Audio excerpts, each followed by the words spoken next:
the most important prognostic factor in carcinoma breast भनेको tumour size टिएनएम स्टेजिङको लागि tumour size र axillary lymph node तर axillary lymph node छ भने अझै त्यो राम्रो है त त्यही भएर एन चाहिँ बढी भ्यालु दिन्छ axillary lymph node dissection in the breast cancer axillary can be carried out through the incision for mastectomy level 1 2 3 modified radical mastectomy सबै हालसेटमा त झन् सबै नै काट्छ nipple areola pectoralis major minor level 1 2 3 सबै काट्छ है त arm is kept abducted at 90 degree during axillary dissection Halsted preserves the pectoralis major भन्ने चाहिँ होइन not a pore prognostic factor in breast cancer भने प्रोजेस्टेरोन रिसेप्टर पोजिटिभ छ भने चाहिँ प्रोजेस्टेरोन दिन मिल्यो एस्ट्रोजन छ भने एस्ट्रोजन दिन मिल्यो त्यही भएर this are good prognostic factor good prognosis in the carcinoma breast are all except high her two new छ भने चाहिँ के हुन्छ त्यो के हुन्छ ब्याड प्रोग्नोसिस नै हो positive oestrogen progesterone low cathepsin tumour index level English less than 3% राम्रो the most important prognostic factor भने axillary lymph node most prognosis of the best determined by the axillary lymph node status त्यसमा in case of the CA breast most important prognostic factor is lymph node status अब axillary lymph node जस्तै भइहाल्यो stage 1 carcinoma includes all except decrease हट two oncogene यो चाहिँ के हुन्छ increase हुनु पऱ्यो हट टु न्यू के हुन्छ राम्रो हुनको लागि रिस्क फ्याक्टर हुनको लागि ब्रेस्टमा चाहिँ के हुन्छ एक्सप्रेस के हट टु न्यू P53 होइन BRCA1 CA पनि दिन्छ है त ब्लुम रिचार्डसन ग्रेडिङमा चाहिँ के हुन्छ टिए नेक्रोसिस अनि त्यसपछि एक्सेप्ट चाहिँ के हुन्छ ट्युमर नेक्रोसिस कति बेला थाहा हुँदैन ट्युबल फर्मेसन कतिवटा माइटोटिक काउन्ट कतिवटा न्युक्लियर प्रिमोर्फिसन कतिवटा ब्लुम रिचार्डसन ग्रेडिङले है त most important prognostic factor in breast carcinoma stage of the tumour at the time of diagnosis molecular classification भनेको जिन एक्सप्रेसन प्रोफाइलिङ हो हर्टु छ कि छैन त्यो हेर्ने हो oestrogen receptor studies are done on the tumour टिस्युजमा सिधै अर्को टाइप डायग्नोसिस भने chemotherapy in the hormone receptor positive patients यो याद गर्नुपर्ने कुराहरू कार्सिनोमा विथ हट2 छ भने 2+ छ भने चाहिँ के हुन्छ फिस स्टडी चाहिन्छ है त अनि मोस्ट कमन हिस्टोकेमिकल भनेको के हुन्छ ल्युमिनल ए नै हो है त ए भने अलवेज माथि के लो ग्रेड ट्युमर हो गुड प्रोग्नोसिस त्यही भएर ए इज अलवेज माथि गोल्ड गुड त्यसपछि के हुन्छ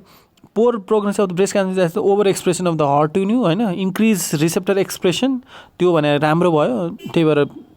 टिक्ला छैन ट्रिपल नेगेटिभ छ भने नराम्रो भइहाल्यो increase percentage of the cell represent KI67 marker है त अब एस माइटोसिस कम छ भने राम्रो भइहाल्यो ट्रिपल नेगेटिभ इनकरेक्ट छ भने के हुन्छ more common in the postmenopausal भन्ने त्यस्तो त छैन डजन्ट एक्सन तिनटै एक्सप्रेसन कम हुनु पऱ्यो होइन जेनेटिक म्युटेसन यो increase risk very resectable to chemotherapy more common in the postmenopausal भने एब्सेन्ट हो डिस्ट्रेसिङ कम्प्लिकेसन आफ्टर MRM गर्छ त के हुन्छ लिम्फेडियम कार्सिनोमा यत्रो फुलेर आउँछ द्याट इज भेरी ब्याड है त अनि रेजिडियल ब्रेस्टले गर्दाखेरि के हुन्छ एन्जियोसार्कोमा नै गराउँछ है त त्यसले गर्दा फेरि है त सो अब नेक्स्ट भने के भन्दाखेरि तिम्रो नेक्स्ट भनेको तिम्रो complication of post muscular lymphoedema भने लिम्फोसार्कोमा अहिले pain along the middle aspect भनेको इन्टरकोस्टो ब्राकियल नर्भ विङिङ अफ द स्क्यापुला भने long thoracic nerve serratus anterior salt भने सक्नु पऱ्यो मोस्ट कमन कम्प्लिकेसन भने intercostobrachial nerve palsy postoperative second postoperative and the lady start was with the swelling in the chest भने के हुन्छ open is pack with गज भने गर्नु पऱ्यो उज हुने साथै तिमीले हेर्नु पऱ्यो याद गर्नु पऱ्यो ब्रेस्ट रिकन्स्ट्रक्सन सर्जरी बेस्ट माइक्रोसन ट्राम्प फ्ल्याप है त्यही भएर के हुन्छ ट्र्यापको हुन्छ भेरियस मेथड्सहरू आइरहेछ कसरी लिने भने फ्ल्याप कमनली युज भनेको ट्राम्प फ्ल्याप तलबाट स्वाट तान्नको लागि हुन्छ कुन आर्टरी लिने त्यही अनुसार के हुन्छ नाम फरक राखेको छ which of the following reconstruction of the breast except के हुन्छ भन्दाखेरि पेक्टोरालिस मेजर माइग्रेन्स फ्ल्याप भन्ने छैन यो ट्रान्सफर्स रेक्टर ट्राम्पको माइग्रेन्स पनि छ फ्री फ्ल्याप पनि छ होइन ल्याटरल एलडी माइग्रेन्स फ्ल्याप पनि छ which the following flap is best cosmetic result भने ट्राम्प फ्ल्याप त्यही भएर त्यो मोस्ट म्यालिग्नेन्ट टाइम भने metastatic carcinomatosis inflammatory carcino with metastasis of the exact treatment of choice भनेको के हो यसमा केही पनि नन नै रहेछ होइन यो चाहिँ अब पछि हेरौँला male breast cancer oestrogen receptor positive भएको भएर मेनमा के हुन्छ एस्ट्रोजन बढी भएपछि फिमेल क्यारेक्टर आउँछ त्यही भएर ब्रेस्ट डेभलप हुने एसोसिएटेड विथ द गाइनाकोमेस्टिया है त अनि त्यसपछि तिम्रो radiotherapy contraindicated due to close proximity त्यस्तो हुँदैन सिन इन यङ मेल त्यस्तो हुन सक्छ नहुन सक्छ which is true about the male breast cancer gynaecomastia is प्रिडिसन किन गाइनाकोमेस्टिया लागि के हुन्छ एस्ट्रोजन चाहिन्छ है त अनि true about the male breast cancer most common lobular type भनेर चाहिँ एस्ट्रोजन रिसेप्टर पोजिटिभ हुन्छ होइन history of gynaecomastia may be present त्यसपछि undescended testis is a risk factor undescended testis भइसक्यो के हुन्छ तिम्रो टेस्टिस प्रड्युस हुँदैन मेल हुँदैन टेस्टिसले चाहिँ प्रोजेस्टेरोनहरू प्रड्युस गर्ने true about the male breast cancer is all except most commonly it is an infiltrating lobular carcinoma किन भन्दाखेरि तिम्रो डक्ट होइन नि त लोबुलर केटाहरूमा चाहिँ के हुन्छ दुवैतिर के हुन्छ एस्ट्रोजनले दुवैतिर बढाइन्छ त्यही भएर इन्फिल्ट्रेटिङ लोबुलर है त true about the male breast cancer भनेको के हुन्छ invasive lobular carcinoma is the most common type यस infiltrating most commonly true all except sorry माथिको रङ रहेछ लोबुलर कार्सिनोमा होइन डक्टल कार्सिनोमा केटाहरूलाई डक्ट मनपर्छ भनेर सम्झनु पऱ्यो लोबुलर एन्ड डक्टल जहाँ पनि डक्ट भयो BRCA2 increase with BRCA2 mutation is increase associated with the increased risk नै हो है त most common carcinoma in the breast भनेको हुन्छ डक्टल है इन्भेजिभ डक्टरहरू ductal so ductal carcinoma is the most common true about the breast cancer in pregnancy occur in 1 in every 3000 most common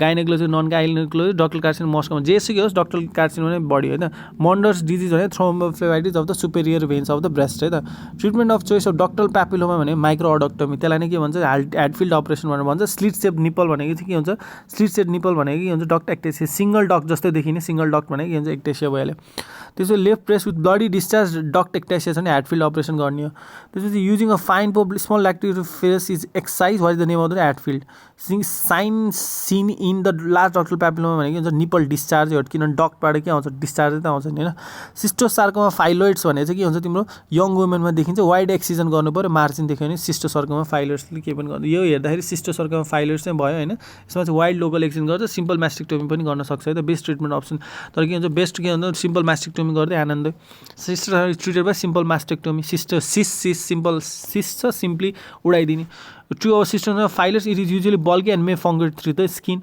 म्यालिग्नेन्ट tumour त होइन यो metastasis to the axillary lymph node होइन malignant tumour नभएपछि यो चाहिँ usually के हुन्छ fungate through the skin mobile भेराइजेटेड लार्ज लम्प फिमेल लाइकली भन्ने साथै के हुन्छ सिस्टोसार्को एकदमै ठुलो हुन्छ यत्रो ठुलो छ होइन ट्रु अब सिस्टम फाइलर्स क्याल्सिफिकेसन हुन्छ क्याल्सिफिकेसनहरू देखिरहेको छ नि होइन मोस्ट कमन सार्कोमा भनेको के हुन्छ फाइलस ट्युमर हो true about the phyllodes tumour treated with mastectomy subcutaneous gynaecomastia seen except के क्रिप्ट अर्किडिजम होइन अनडिसेन्डेड टेस्टिस हो होइन लाइक अर्किडेक्टमी हो तर अब देख्न पनि सक्छ तर मेनली चाहिँ के हुन्छ यो तिनटै कन्डिसनमा चाहिँ के हुन्छ मजाले देखिन्छ त्यही भएर कि क्रिप्ट अर्किडिजम अनडिसेन्डेड टेस्टिसमा rare cause all of the following statement about the gynaecomastia are true except subcutaneous mastectomy is the initial treatment of choice होइन कि सबक्युटेनियस मास्टिया नचाहिन पनि सक्छ गाइनेकोमास्टियामा किन मास्टेक्टोमी नै गर्नु पर्यो all are true about the gynaecomastia except maybe seen in Addison's maybe young males ductal हो होइन युजली युरिनेटर भन्दा पनि के हुन्छ डक्टल हो है त्यसपछि acini not involve acini involve हुनसक्छ bilaterality is due to the endocrinopathy हुनसक्छ त मोस्ट कमन यङ मेल्समै आउन सक्छ अनि gynaecomastia may be seen in patient with all except के हो भन्दाखेरि तिम्रो टर्नर सिन्ड्रोम सिरोसिसमा आउँछ सेमेटेरियन क्लिनफेल्टर यो तिनटैमा आउँछ bilateral prominence of the breast was the breast tube which of the following incident would be ideal along the areolar margin जहाँ छ त्यहाँनिर गर्नु पऱ्यो which of the following list likely to best with the gynaecomastia होइन prolactinoma किन प्रोल्याक्टिनोमा हो इन्क्रिजले गर्दाखेरि oestrogen कम हुनसक्छ त्यही भएर हुनसक्छ package disease of the breast भने इन्ट्राडक्टल हुनसक्छ म्यालिग्नेन्ट हुनसक्छ मास्टेक्टोमी निडेड हुनसक्छ बायोल्याटरल चाहिँ हुँदैन प्याकेज डिजिज यो प्याकेज डिजिज टपिकै पढ्नुपर्छ यस्तो हेर्दाखेरि के Paget's disease of the nipple NAC नै consider the true regarding malignant disease हो अनि स्क्रेप साइटोलोजी पनि हो होइन अनि त्यसपछि lymph nodes involve is associated clinical feature treatment of choice भने सिम्पल मास्टेक्टोमी त्यही भएर के हुन्छ 1 2 3 4 सबै right Paget's disease may have the underline carcinoma स्टेजिङमा आइहाल्छ प्याकेज डिजिज भन्छ त्यही primary disease of the nipple and areola होइन Paget's disease is now all of the following are true except के साइटोलोजिकल डायग्नोस्टिक भन्दाखेरि के हुन्छ बायोप्सी नै डायग्नोस्टिक हुन्छ एक्जिमा क्लिनिकली पनि के हुन्छ डायग्नोस्टिक हुन्छ characteristic of free Paget cell भनेको के हुन्छ एबन्डेन्ट क्लियर साइटोप्लाज्महरू हुनु परेको प्याकेट्स भनेकै है अनि नेक्स्ट द